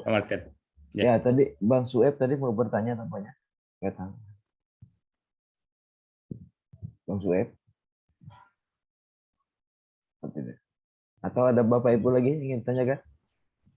Saya, Prof, izin. Adit, Prof. Oh ya, silakan. Ya, silakan. Terima kasih pada Prof Martono dan Prof Hermanto, kemudian Bapak Ibu dosen ekip yang saya banggakan. Jadi pertanyaan saya Pak, singkat saja. Jadi kan kita bahas ini kan pertanyaan sangat-sangat penting. Kemudian kita mungkin udah dari dulu ya, terutama saya lah kan, dari SD juga dulu udah ditekankan kalau terkait istilah seperti ini. Gunakan bahasa Indonesia yang baik dan benar, lestarikan bahasa daerah, kuasai bahasa asing. Nah, jadi ada 3 komponen bahasa. Nah, jadi kan apalagi kalau di sekolah ini kan kita sangat sekali erat kaitannya dengan 2 bahasa yaitu bahasa Indonesia dan bahasa asing. Kemudian beberapa ini juga kadang kan kita kesulitan nih kita menyeimbangkan terkait penggunaan 3 bahasa ini. Jadi kadang juga di sekolah dan saya pribadi tentunya kadang di kelas kalau ada anak yang berbicara bahasa daerah kadang saya katakan bahasa Indonesia, tapi kalau di luar itu saya katakan terserah kalian ngomong bahasa daerah juga nggak masalah. Nah, apakah tindakan tersebut dinilai tepat atau memang kurang tepat Pak dalam penggunaannya ataupun dalam penasihatan tadi. Kemudian cara kita menyeimbangkan terkait 3 bahasa ini gimana lah Pak? Jadi agar 3 bahasa ini nih berimbang gitu. Jadi tidak ada yang kurang ataupun tidak ada yang tidak dikuasai seperti itu. Itu saja Pak. Pertanyaannya ada 2 tadi Pak. Terkait tepat tidak tepatnya dan juga keseimbangan 3 bahasa ini. Terima kasih Pak. Oke, silakan. Terima kasih. Ya, Adit. Oke. Baik, tadi sesungguhnya kalau di dalam sekolah yang formal ya, terutama formal ya, yang ragam formal, yang tempat-tempat formal, oke silakanlah menggunakan bahasa Indonesia seperti di dalam kelas misalnya gitu ya. Tetapi nanti sudah di luar yang kegiatan formal, sebaiknya memang tetap seperti di rumah tadi, ataupun kalaupun dia sudah di sekolah, tetapi sudah di luar kelas, ya apakah itu jam istirahat atau apa, ya saya pikir tidak masalah dengan sebaiknya tentu dengan bahasa daerahnya supaya itu terpelihara. Nah, itu. Tetapi kalau di dalam kegiatan-kegiatan formal kelas atau dalam pertemuan-pertemuan formal, ya sebaiknya menggunakan bahasa Indonesia, tidak ada masalah. Termasuk juga kalau apalagi untuk penguasaan teknologi gitu ya, ilmu baru, tentu ya tidak ada masalah menggunakan bahasa Inggris. Tetapi supaya seimbang tadi, terutama di dalam rumah, biasanya kan orang tua pula yang tidak memberikan tempat untuk menggunakan bahasa daerah kan, digantinya disuruh bahasa Indonesia. Mulai saja dia mulai berbicara, sudah dipandu dia dengan menggunakan bahasa Indonesia. Nah kan itu yang kita hindari, itu sebetulnya itu. Artinya sebagai bahasa pertama itu sudah dipisahkan dari bahasa etnisnya tadi dengan bahasa daerahnya tadi. Nah, itu yang kita hindari sesungguhnya. Tapi kalau di dalam kelas formal ya silakan, memang harusnya tentu bahasa Indonesia kan. Apalagi kalau kita beragam etnis dan kegiatan formal itu begitu menggunakan bahasa Indonesia atau bahasa Inggris tadi untuk kepentingan penguasaan ilmu dan teknologi. Maka jargon tadi itu kan oleh Badan Bahasa kan seperti itu kan. Ketiga bahasa daerah itu seperti itu. Jadi harapan kita itu adalah jangan di rumah pun baru dia pandai berbicara menggunakan bahasa tadi, bahasa Indonesia. Bahkan ada anak-anak modern itu malah pakai bahasa Inggris dia di rumahnya, disuruhnya sejak kecil kan. Karena secara linguistik bahasa itu tidak ada yang sulit. Jadi bahasa Inggris pun hebat dan tidak sulit dia sebutnya secara linguistik. Bahasa apa saja, bahasa Cina tidak sulit, bahasa Arab dia tidak sulit, bahasa Inggris dia tidak sulit. Kenapa buktinya? Anak Minangkabau pun yang hanya bahasa Minangkabau, waktu lahir dibawa dia ke London, biarkan dia hidup di Inggris itu sejak dia lahir sampai umur 20 tahun, pasti dia akan berbahasa Inggris. Tanpa belajar pun pasti berbahasa Inggris. Itu bahwa bahasa itu tidak sulit. Nah, orang Arab pun, kalau dia waktu kecil sudah dibawa ke Minangkabau, pasti dia akan menguasai bahasa Minangkabau, tidak akan menguasai bahasa Arab lagi. Jadi artinya itu menunjukkan semua manusia itu kemampuannya sama, tidak ada yang hebat, bahasa itu ini hebat, bahasa ini hebat, tidak. Sama-sama bisa dikuasai oleh anak manusia di muka bumi ini. Bahasa Cina pun tidak sulit juga sebetulnya. Kalau anak Minang dibawa ke Cina, sejak kecil itu dibiarkan dia hidup di situ sampai dia dewasa atau remaja setidak-tidaknya, karena begitu secara psikolinguistiknya begitu, ya pasti dia akan berbahasa Cina. Tidak akan tahu lagi dia bahasa Minang itu. Nah, itu bahwa bahasa itu tidak ada yang sulit. Jadi kalau ada pula mengatakan bahasa itu hebat, sulit, tidak ada tuh ceritanya tuh. Sama saja bahasa ini. Jadi orang-orang bahasa Inggris mengatakan ini bahasa itu hebat, enggak. Ya, siapa saja bisa menguasai. Karena itu dipengaruhi oleh lingkungan di mana dia tinggal. Itu kira-kira. Ya, Pak Martono. Oke, terima kasih, Prof. Ada lagi, Bapak Ibu? Mungkin satu penanya lagi. Ada, Pak. Oh ya, silakan Pak Simpson. Iya. Silakan. Baik. Terima kasih Pak Martono, Profesor Martono, Profesor Hermanto selaku penyaji, Bapak-bapak dosen yang saya banggakan. Terima kasih kesempatannya. Selamat malam saya ucapkan kepada kita semua. Terima kasih untuk materi malam hari ini. Saya tertarik sekali. Kalau saya tangkap dari pembicaraan itu bahwa yang mengakibatkan hilangnya bahasa daerah itu karena orang itu hidup di daerah perkotaan dan kawin campur, Pak. Kalau saya tangkap seperti itu. Nah, kalau di daerah kami, Pak, kalau saya ini kan tinggal di daerah memang di daerah yang komunitasnya itu homogen ya, jadi memang bahasa itu tidak terkendala. Jadi di sini kami sangat terjaga untuk bahasanya. Bahkan lagu-lagu, kitab-kitab suci itu kami sudah terjemahkan ke dalam bahasa kami. Dan itu salah satu bentuk kami menghargai, bentuk kami melestarikan budaya kami melalui bahasa. Dalam bahasa, karena budaya itu kan banyak Pak ya, selain bahasa juga ada yang lainnya, ada ritualnya, ada apa-apanya seperti yang Bapak sebutkan tadi, seperti ya yang di Minangkabau. Kami juga ada seperti itu Pak. Jadi salah satu memang bahasa itu yang pertama.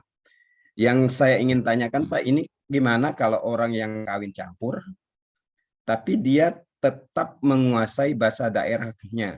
Apakah dia itu boleh dikatakan kehilangan budaya atau dia masih dalam golongan budaya tersebut? Kalau dia kawin campur Pak. Karena tadi saya agak ada mendengar bahwa kalau ketika orang kawin campur itu budayanya menjadi hilang, kehilangan budayanya.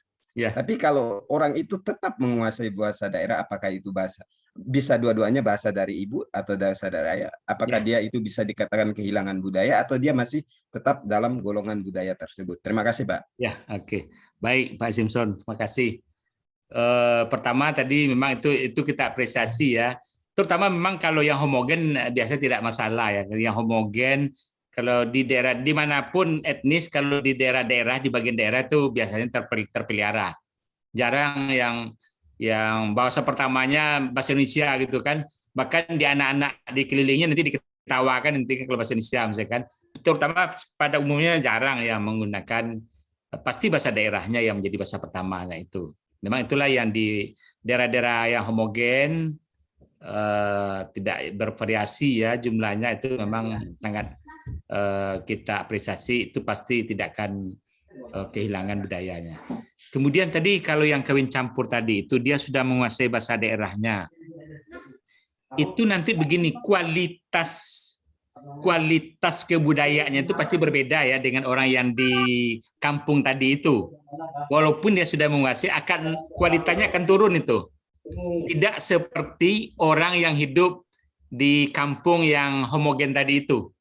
Pasti berbeda. Dia tinggal di perkotaan tapi sudah menggunakan bahasa Minang. Katakanlah anak saya karena tinggal di Kota Padang, dia menggunakan bahasa Minang. Tetapi tidak sama lagi kualitas sebagai pewaris budaya Minang yang di kampung saya dengan yang di sini. Pasti berbeda. Jadi kualitasnya berbeda. Itu sudah syukur kan kalau masih menguasai bahasa daerahnya. Apalagi kalau enggak. Apalagi kalau dia sudah ganti dengan bahasa Indonesia misalnya. Semakin enggak paham lagi dia dengan Minangnya. Ya, tapi kalau masih bahasa Minang, masih syukur kita itu kan. Tetapi memang tentu tidak sama ya. Sebagai pewaris dalam kebudayaan kan ada dua ya. Ada pewaris aktif dan ada pewaris pasif kan. Nah, kita kan diharapkan menjadi pewaris pasif itu harus kan paham dengan budaya kita. Karena nilai-nilai lokal memang ada, sopan santun dan sebagainya. Setiap budaya itu pasti memiliki itu keunggulan-keunggulannya masing-masing. Nah, gitu.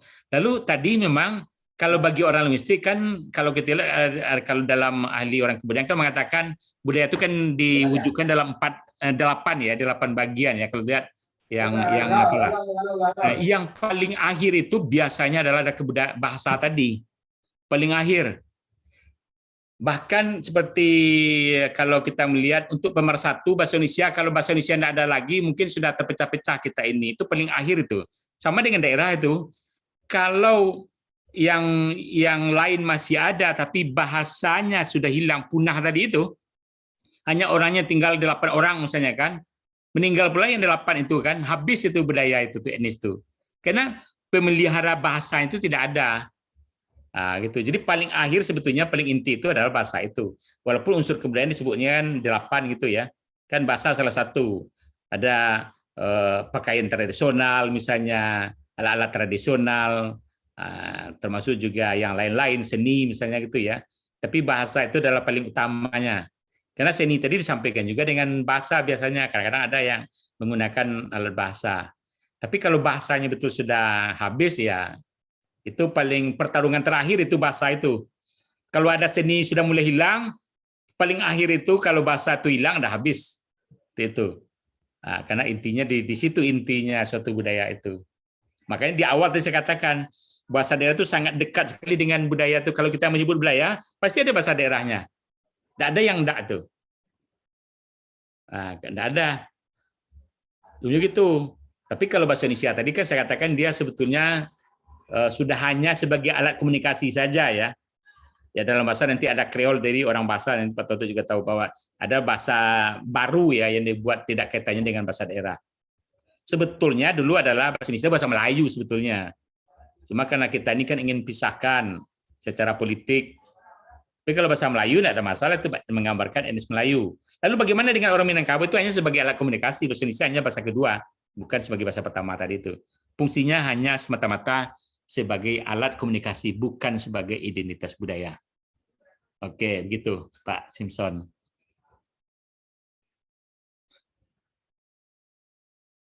Ya, terima kasih Prof. Hermanto. Sudah Bapak Ibu ya, tidak ada lagi kan yang mau bertanya? Ya sudah full 21 ini. Jam saya. Tanpa terasa ya, asik ya. Bapak Ibu yang saya hormati, alhamdulillah kita sudah mendapat pencerahan dari Prof. Hermanto, dan ada yang harus kita kaji bersama, peran kita sebagai guru, peran kita sebagai orang tua, harus melestarikan juga bahasa pertama, bahasa kedua, bahasa daerah, dan bahasa Indonesia juga. Inilah yang harus kita sikapi sebagai guru, sebagai orang tua. Gitu. Kalau tidak akan punah ya bahasa ya. Bapak Ibu yang saya hormati, saya pikir cukup pertemuan kita malam ini. Saya mengucapkan terima kasih kepada Prof. Hermanto yang sudah luar biasa, semangat beliau ya. Walaupun beliau sibuk hari ini, saya was-was juga bisa tidak beliau menyampaikan materi malam ini. Maka memang alhamdulillah hari ini bisa. Dan terima kasih pada Pak Agung, Pak Toto, begitu program studi S2. Pak Agung ini S2 PGSD, Pak Toto S2 Bahasa Indonesia, dan juga terima kasih pada Bapak Ibu mahasiswa S2 PGSD dan S2 Bahasa Indonesia yang bersedia bergabung di malam hari ini. Saya pikir itu yang dapat disampaikan.